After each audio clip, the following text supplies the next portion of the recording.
Бәріңізге сәлем достар. Бүгін осындай өте оңай жасалатын, қолжетімді ингредиенттерден тұратын, үй жағдайында жасалатын печеньені көрсетемін. Ол үшін бізге сгущенка, печенье және какао керек. Сгущенкамызды арнайы ыдысқа салып, үстіне какаомызды қосамыз.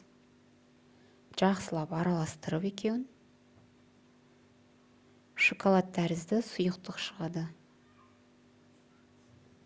Достар, қазақша контентті қолдау мақсатында видеоға лайк басып, тіркеліп кетіңіздер арнама.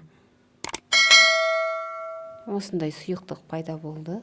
Әзірше қоя тұрамыз да печеньемізді үгітуге кірісеміз. Печеньені үй жағдайында блендермен үгітсеңіздер де болады. Менде блендер болмай тұрғандықтан оқтаумен, алдымен осылай қолмен үгітіп алдым да, одан кейін оқтаумен толықтай үгітіп шықтым. Өте оңай. Қайсы әдісін қолдансаңыздар да болады.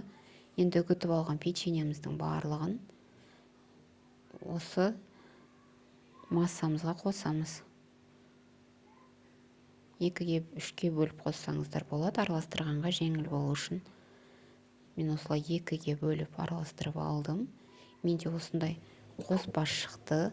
Қоспаны жұмыс істеу оңай болу үшін жарты сағатқа тоңазытқышқа қалдырдым. Содан кейін ғана осындай дөңгелектер жасап бастадым.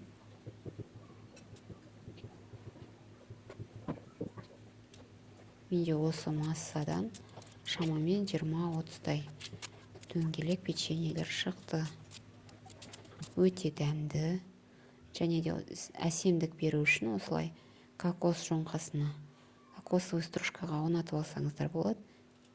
Немесе басқа да түрлі кондитерлік үгінділерге орнатсақ болады. Видеоны соңына дейін көргендеріңіз үшін рахмет.